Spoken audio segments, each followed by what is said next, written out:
So friends, welcome back to my YouTube channel. This is Prachi Baghel.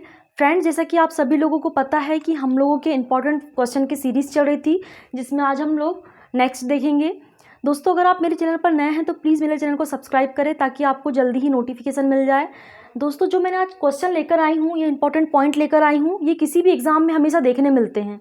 ठीक है, अभी recently SSC का एग्ज़ाम हुआ था, उसमें देखने मिले थे कुछ क्वेश्चन। रेलवे डीके क्वेश्चन जो यहाँ पर आए हुए थे वो भी डिस्कस करेंगे आज हम लोग। और हमेशा एग्ज़ाम में क्वेश्चन देखने मिलते हैं और एग्ज़ाम की दृष्टि से बहुत ही इंपॉर्टेंट क्वेश्चन है।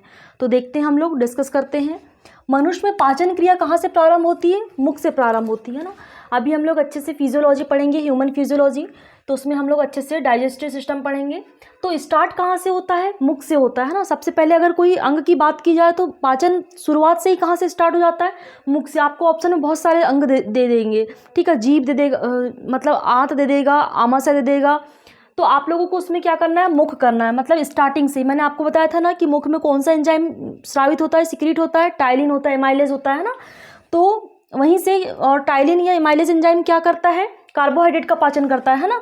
क्या करता है? कार्बोहाइड्रेट का पाचन करता है। मतलब कि मुख से ही पाचन क्रिया प्रारंभ हो जाती है। अब नेक्स्ट पॉइंट देखते हैं कि शिराएं द्वारा कौन सा रक्त प्रवाहित होता है।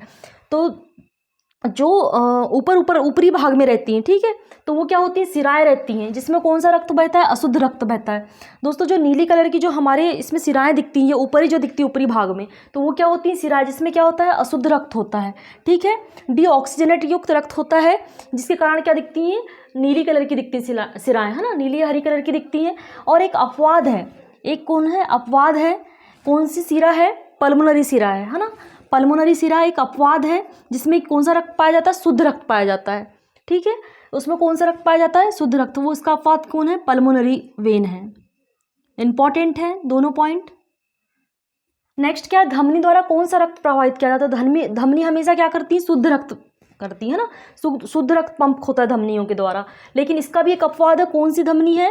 पल्मोनरी आर्टरी है या पल्मोनरी धमनी है, जिसमें क्या होता है? अशुद्ध रक्त होता है। ठीक है, पल्मोनरी आर्टरी।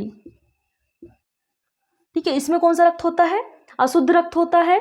और पल्मोनरी धमनी में होता है अशुद्ध रक्त, और पल्मोनरी सिरा में होता है शुद्ध रक्त। ये हमेशा क्वेश्चन देखने मिलता है। इसको याद रखने का एक ही तरीका है, हमेशा याद रखो कि सिराओं में अशुद्ध रक्त होता है, धमनियों में शुद्ध रक्त होता है। अगर बात की जाए सिराओं की, तो सिराओं में जो अपवाद स्वरूप है, जो पल्मोनरी सिरा जिसमें शुद्ध रक्त बहेगा, और पल्मोनरी धमनी जिसमें अशुद्ध रक्त बहेगा। ठीक है, अब नेक्स्ट पॉइंट है कि जल में घुलनशील विटामिन कौन से होते हैं दोस्तों? बी, सी। ठीक है, बी कॉम्प्लेक्स, बी में बहुत सारे आते हैं, B1, B2, B3, B4, sorry B4 नहीं होता, B5, B6, ठीक है, B9, B12, ये क्या होते हैं? बी कॉम्प्लेक्स होते हैं। विटामिन बी कॉम्प्लेक्स बोलते हैं इनको, और विटामिन सी। ठीक है, अब इसको याद कैसे रखोगे आप लोग? जैसे भैंस जैसे पानी में जाती है ना, बफेलो जैसे पानी में डुबकी लगाती है, तो वैसे याद रख सकते हो। भ से मतलब भ से बी और स से सी, है ना, तो याद रख सकते हो आप। और दोस्तों, जो वसा में जो घुलनशील विटामिन होते हैं वो कौन से होते हैं? ए, डी, ई और के होते हैं। ठीक है, ये भी याद रखोगे। अडेक से याद रख सकते हो।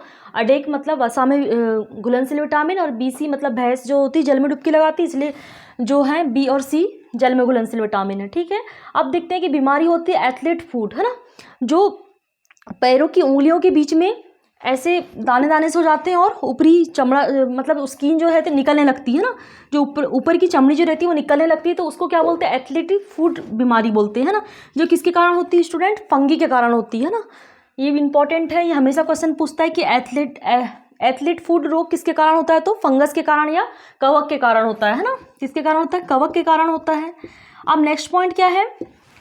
ग्लूकोज से ग्लाइकोजन का निर्माण किसने इसकी खोज की थी, है ना। ग्लूकोज से ग्लाइकोजन के निर्माण की खोज किसने की थी दोस्तों? मेल्विन व केल्विन ने की थी। ठीक है, किसने की थी? मेल्विन व केल्विन ने की थी। किस पदार्थ के संचय से मांसपेशी में थकावट आती है? जब बहुत ज़्यादा दौड़ लगाने से या बहुत ज़्यादा वर्कआउट करने से अपने हाथ पैरों में दर्द होने लगता है। आप लोगों ने कभी महसूस किया होगा कि रनिंग करके आए या बहुत ज़्यादा एक्सरसाइज करके आने पर क्या होता है कि बहुत ही ज़्यादा दर्द होने लगता है, महसूस, है ना। तो क्या होता है कि मांसपेशियों में लैक्टिक एसिड का जमाव हो जाता है, जिसके कारण क्या होती है? दर्द होने लगता है मांसपेशियों में। ठीक है, कुछ समय तक होता है, उसके बाद फिर नहीं होता। या रेगुलर अगर एक्सरसाइज करोगे, हर दिन करोगे, तो कुछ टाइम के बाद वो दर्द नहीं होने लगता, है ना, मतलब जमाव होना कम हो जाता है। लेकिन अगर एक दिन करोगे फिर गैप करोगे करोगे तो फिर हमेशा जमा होने लगता है लैक्टिक एसिड का। अब नेक्स्ट पॉइंट क्या है, पेनिसिलिन का आविष्कार करने वाले साइंटिस्ट कौन थे? स्टूडेंट, जो पेनिसिलिन होती है फर्स्ट एंटीबायोटिक है ना। एंटीबायोटिक क्या होती हैं? वो होती हैं जो जीवों से प्राप्त होती हैं और किसके खिलाफ काम करती हैं? जीवों के खिलाफ काम करती है ना, मतलब जीवाणु है, विषाणु, उनके खिलाफ, जीवाणु के खिलाफ काम करती है ना, तो वो क्या होती हैं? एंटीबायोटिक होती है। तो फर्स्ट एंटीबायोटिक कौन सी थी? पेनिसिलिन थी, है ना। तो पेनिसिलिन का आविष्कार किसने किया था? अलेक्जेंडर फ्लेमिंग ने किया था।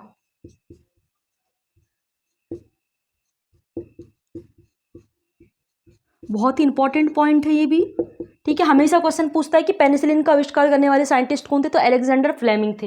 नेक्स्ट पॉइंट ये है कि तात्कालिक ऊर्जा का स्रोत कौन है? तो तात्कालिक ऊर्जा क्या होती है? तुरंत में इंस्टेंट एनर्जी प्रोवाइड करता है। तो हमने पढ़ा था ग्लूकोज है ना। जब भी एनर्जी लॉस होती है तो ग्लूकोज का पाउडर लेते हैं तो इंस्टेंट में हमको क्या करता है? प्रोवाइड एनर्जी करता है ना। और जब पूरी तरीके से एनर्जी लॉस हो जाती, मतलब आप में कोई भी शक्ति नहीं थी कि आप कुछ काम कर पाएँ, तो ड्रिप देते हैं। तो जो ड्रिप होती है, बॉटल होती है, उसमें भी क्या होता है? ग्लूकोज होता है, ठीक है। तो इंस्टेंट एनर्जी का जो सोर्स है वो क्या है? ग्लूकोज है। नेक्स्ट पॉइंट क्या है कि प्रोटीन का सबसे अधिक स्रोत क्या है ना। प्रोटीन सबसे ज़्यादा किस में पाया जाता है? किससे मिलता है प्रोटीन? दोस्तों, किससे मिलता है प्रोटीन? सबसे ज़्यादा सोयाबीन से मिलता है और एक मशरूम से भी मिलता है, ठीक है। याद रखोगे आप, मशरूम खाया भी होगा आप लोगों ने। तो किससे मिलता है? मशरूम से मिलता है। इसको अलग अलग जगह पर अलग अलग नामों से जाना जाता है ना, ठीक है। जैसे पिहरी भी बोलते हैं इसको, और भी कई नाम है इसके, ठीक है। जगह के हिसाब से नाम लेते हैं, पर मशरूम तो आप सभी लोगों को पता होगा। मशरूम किसकी श्रेणी का? कवक की श्रेणी का, है ना। किसकी श्रेणी में आते हैं मशरूम? कवक की श्रेणी में आते हैं।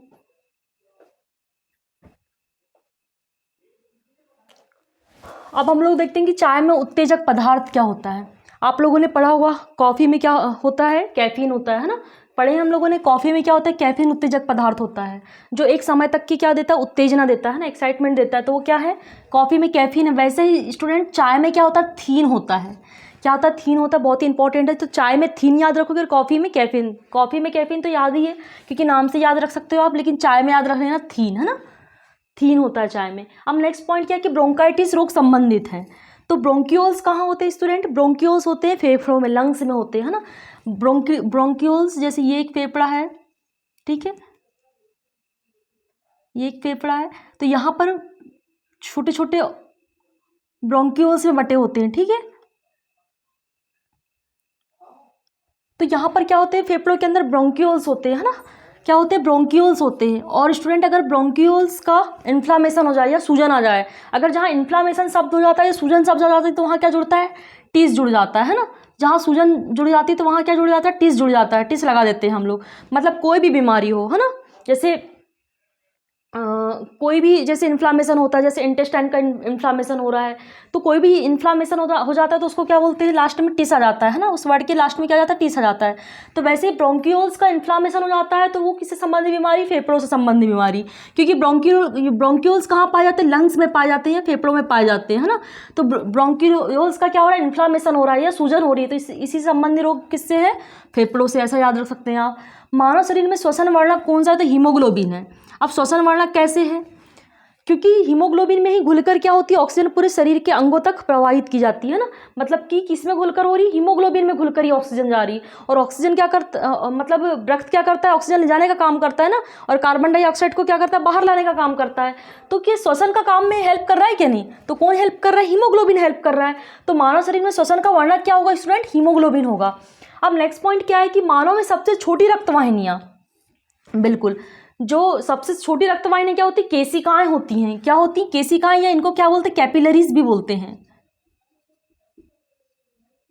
बहुत ही इंपॉर्टेंट है। इसी के द्वारा जो O2 और CO2 का एक दूसरे से एक्सचेंज होता है। यहाँ पर जैसे कैपिलरीज है, इधर से आई सीरा, इधर से आई वेन, है ना, ठीक है। तो यहाँ पर, यहाँ जैसे CO2 है, सीरा है ये, ठीक है, और ये क्या है? धमनी है, ठीक है। तो यहाँ पर क्या है? O2, और ये क्या स्टूडेंट? कैपिलरी है, ठीक है। क्या है? कैपिलरी है। तो कैपिलरी जो होती सबसे छोटी रक्तवाहिनियाँ होती है ना। क्या होती है? सबसे छोटी रक्तवाहिनियाँ। और ये क्या काम करती हैं?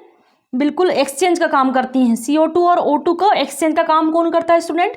कैपिलरीज करती। बहुत ही ज़्यादा इंपॉर्टेंट पॉइंट है ये भी, कि सबसे छोटी रक्तवाहिनियाँ कौन सी होती? केशिकाएं होती हैं। और CO2 और O2 का जो ट्रांसफर कौन करता है? केशिकाएं करती है। अब नेक्स्ट पॉइंट क्या है कि बहिस्रावी या अंतःस्रावी दोनों प्रकार की ग्रंथि कौन है? अग्नाशय होती है ना, या पेनक्रियाज, है ना। क्या होती है? अग्नाशय होती है। ठीक है। तो इसमें 99 अगर 100% है, ठीक है, अगर 100% वो ग्रंथि है तो जो 99% है ये बहिस्रावी होती है, लेकिन 1% सिर्फ ये क्या होती है, अंतःस्रावी होती है। बहुत ही इंपॉर्टेंट पॉइंट है। अग्नाशय जो होती है अंतःस्रावी और बाह्यस्रावी ग्रंथियों का स्राव होती है। अंतःस्रावी ग्रंथियाँ क्या होती है, जो नलिका विहीन होती हैं, है ना, और हार्मोन्स का स्रावण करती हैं, तो वो क्या होती है, अंतःस्रावी होती है। और बहिस्रावी क्या होती हैं, एंजाइम्स का स्राव करती हैं, और ये क्या होती है, नलिका युक्त ग्रंथियाँ होती है ना, क्या होती है, नलिका युक्त ग्रंथियाँ होती हैं।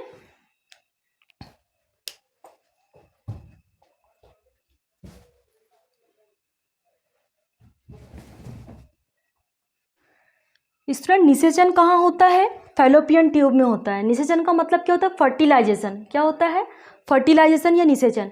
तो निषेचन क्या होता है ये देखते हैं। निषेचन क्या होता है, जब ओवम और स्पर्म मिलता है, तो है ना, जब क्या मिलता है, ओवम और स्पर्म, ठीक है। स्पर्म क्या होता है, नर जनन अंग से निकलता है, और जो ओवम क्या है, मादा जनन अंग का अंडा होता है ना। तो जब नर का स्पर्म और जो मादा का ओवम जब मिलता है तो उसी को क्या बोलते हैं, फर्टिलाइजेशन। उसी से किसका निर्माण होता है, उससे एम्ब्रियो का निर्माण होता है ना। किसका निर्माण होता है, एम्ब्रियो का निर्माण होता है। तो वो ये सारी प्रोसेस कहाँ होती है, ओवम से स्पर्म का मिलना कहाँ होता है, फैलोपियन ट्यूब में होता है ना। और फैलोपियन ट्यूब कहाँ होती है, मादा जनन अंग में होती है ना।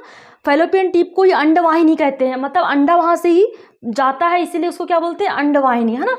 तो फैलोपियन ट्यूब या इसी को बोलते हैं अंडवाहिनी। ये बहुत इंपॉर्टेंट क्वेश्चन है, ये हमेशा आता है कि निषेचन कहाँ होता है, अंडवाहिनी में या फैलोपियन ट्यूब में होता है। निषेचन क्या होता है, ओवम और स्पर्म का मिलना क्या कहलाता है, निषेचन कहलाता है ना। और अगर दोस्तों अगर फैलोपियन ट्यूब में भी कहाँ पर पूछ ले कभी क्वेश्चन, डीप बनाकर अगर क्वेश्चन पूछ ले कि फैलोपियन ट्यूब में तो होता है लेकिन फैलोपियन ट्यूब में कहाँ होता है, तो याद रखना एम्पुलरी इस्थेमस जंक्शन में होता है।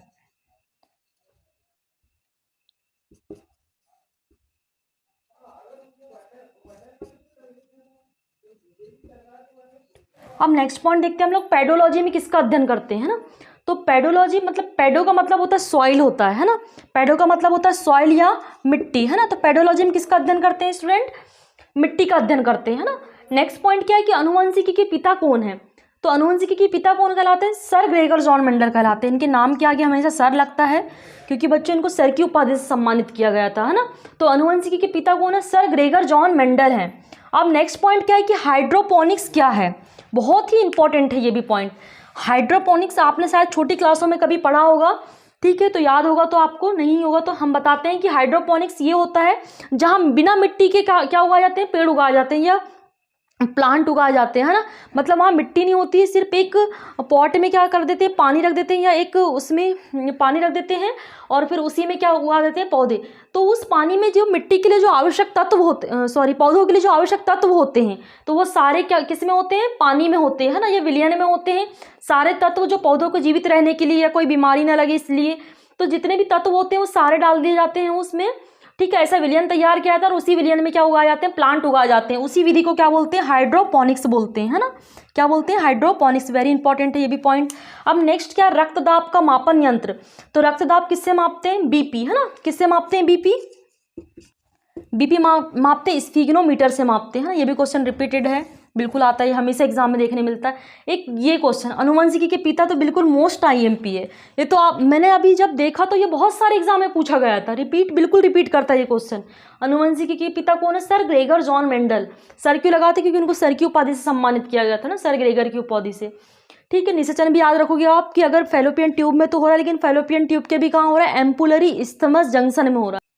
तो फ्रेंड्स आज हम लोगों ने बहुत ही अच्छे से इंपॉर्टेंट फैक्ट देख लिया है, इंपॉर्टेंट पॉइंट देख लिया है।